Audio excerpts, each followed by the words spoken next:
17 minutes after 6 o'clock on this Thursday morning. It is 23 degrees Celsius here in Kingston, 24 out west in Montego Bay.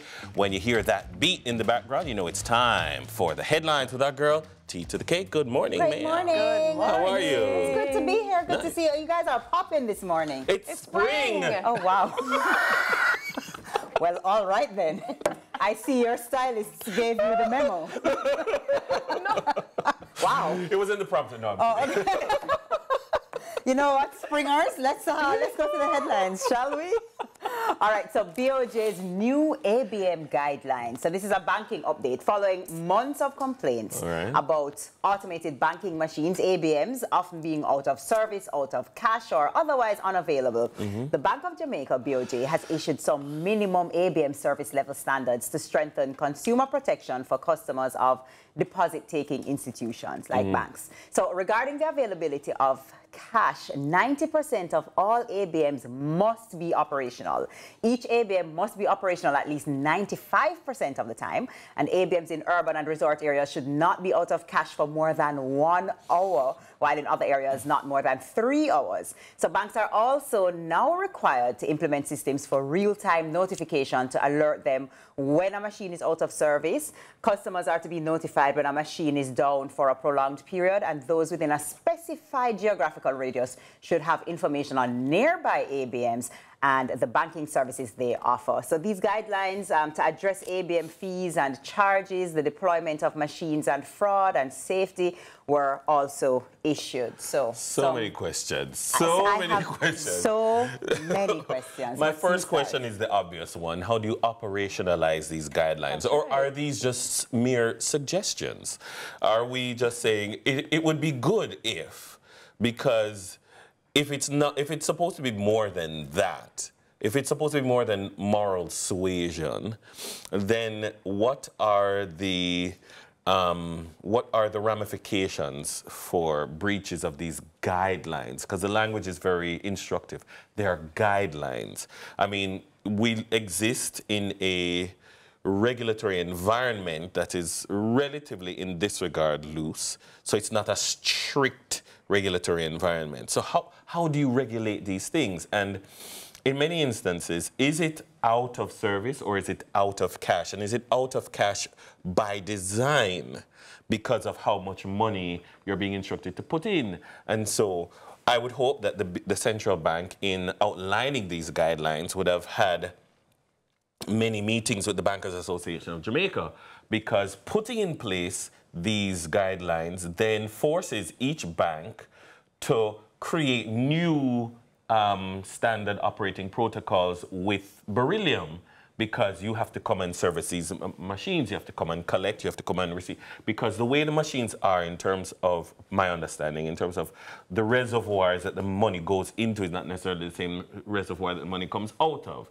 And you, by design, don't want too much money in one reservoir, because then it becomes attractive for certain persons of ill intent. And so by design, you're doing the particular things, and we have a society that is moving out of the banking halls into the ABMs, because they've told us to come out of the banking halls and go to the ABMs. But now, along this progression of technological advancement, they're now telling us, move away from the ABMs and go online. And so I think that some of the inconvenience is by design to push us further online. So like to digital banking. Yeah. So in terms of what the central bank is forcing, well, not forcing, advising, guiding through these guidelines, I'm just not sure. Like how? Biggest question. How are you going to notify people? My biggest layman question is, and what are you going to do about it? Or what? How do you operationalize it? So they do these things, and if they don't, then what? Because the truth is, at the end of the day, we suffer. The consumer suffers because we often are hopping from 1, 2, 3, 4, 5 ABMs looking for... in halfway tree, I want to... I would never do that to myself. Like if you're going to half a tree... You're setting up yourself for failure if you're going to half a tree, you know, the one out by... no, not call a name. Let's call a name. Please not call a name. The one in front of the hardware store never works. Yes. The one in the gas station is only one financial institution. But it's absolutely frustrating. Then you walk down there, so you walk down. It's frustrating. And So by I the time- appreciate It's time consuming. By the time you get to the one by the Frustrating. supermarket, the line long, because that is Exactly. clearly the only one Exactly. working. I appreciate the guidelines. I My do. concern is how will it be How? enforced and how do we no longer suffer, we the consumer Yeah. who literally, worse, make it a pay Friday. Jesus Oh, have Lord. mercy. Can Mountain. you find an ABM with money? Well, let us see. Let's see how it goes. What I like Yeah. is the fact that The central bank is offering some guidance. there is at least the Yes. conversation of, listen, having people go from ABM to ABM and can't find cash and can't that can't continue. So are we going to get here's like an what we're going alert to- on our phone to tell us Dennis, ABMs in this area are not working? you have questions and we'll come up with the answers. Yeah. I'm going to ask George to take this on for his We show. need the enforcement of it is what we need because we are very Absolutely. frustrated with ABMs not being efficient. Absolutely, absolutely. So ITA and RSU become one. What are these? Let's talk. So Jamaica's Island Traffic Authority, ITA, along with the Road Safety Unit, RSU, will now become a single entity as the agencies create a merger under which new policies to be implemented. However, Director General of Road Traffic at the Island Traffic Authority, Colonel Daniel Price, says, according to the new Road Traffic Act, which will revise the one of 2018, the 2018 version, the ITA must become a statutory body and a standalone entity. So this requires the RSU to join its parent company. So the ITA, the agency's name, the new name will be the Island Traffic Authority. Well, actually, it will remain the same with this new merger and revised act. So the unit will be a unit within the authority. Correct. So now it's a merger of the two in order so that ITA can be the standalone that it needs to be in order to carry out the changes that they want to make. I think it makes sense. It makes sense because there are different functions, and like in my experience, everything gets blamed on the police. Like, because I mean they're the traffic cop, but there's the policing element of traffic.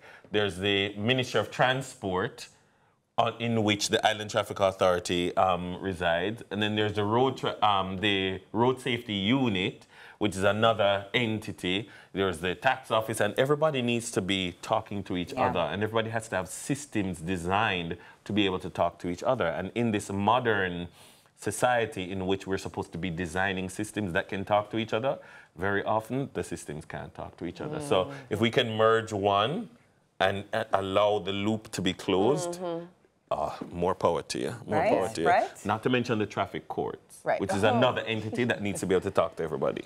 Yeah. The change would suggest that greater efficiency will come. I hope so. You know, we're all a fan of the efficiency. Yeah. We're all a fan of the efficiency. All right, let's talk about an international headline. I don't know if you guys saw this one. Listen. 7.4 magnitude quake hits Taiwan. So in international news, at least 9 people have died after a 7.4 magnitude earthquake struck the east coast of Taiwan yesterday morning, the strongest in 25 years. Rescuers are working to free dozens trapped after the quake caused landslides and, collapsed structures. More than 900 others are injured and over 100 buildings have been damaged. So, I mean, that is some major, major damage. The footage that we're seeing on screen here now, let me tell you something. I watched this video no less than 5 times yesterday because I was in absolute shock. You see the person hitching reverse, trying to get back, and I'm like, why are they reversing? What's happening? And then you see it coming. You can actually see the earth rumbling. Look at that. Look at everything falling apart. Oh my It God. is shocking. I'm actually glad they stopped the video where it did because one of those boulders literally smashes. Wow. And then it's just chaotic when you see the footage of the pools on the This is what rooftop. I saw, and I saw it and I thought, is this real? This is the nursery at a hospital. I mean, the footage is absolutely alarming. Yeah. Well, look at those nurses holding on to the babies versus running for cover. You know what I mean? No, That's There was a rooftop pool as well that Yes, that literally was looked like a like- waterfall coming down the side of the building, just pouring down the side of the building. Let me tell you something. Hurricanes, flooding, those things, I don't know, maybe because you can kind of see it coming or yeah. you know that it's an earthquake? Yeah. You can't manage earthquake. I can't. You know what, Well, you though? manage You are your very, faith well. you are very composed. No one would know. No one would know. Very composed. I can't manage it. I can't manage our No things. one But would yeah, know, I mean, prayers out to all everybody there, and may the rescue definitely. efforts still, you know, yield some success. And Yes. we're looking out for them and seeing what happens. Mother Earth. And just as a side note, separate and apart, remember, tune in tonight for Lead Story at 6:30 p.m. with our own George Davis, who has some really, really great. Have you guys watched it yet? I have. Yes. So Very good. good. So good. So good. So check it out. You know, So many things make sense, yet so many do not. We are being intentional about giving prominence to the big stories in order to clarify and enlighten. Lead Story explains who, what, when, where, why, and how. Lead Story with George Davis, weekdays at 6:30 p.m. on CVMTV. And for anybody who's Alright. missed anything, it's on the episodes that have already They're on gone. YouTube. It's on YouTube They're at on YouTube. CVMTV News on the YouTube page. all right. On the other side of the break, it's Sport for Unity. Stick and stay. We'll be right back here on Sunrise.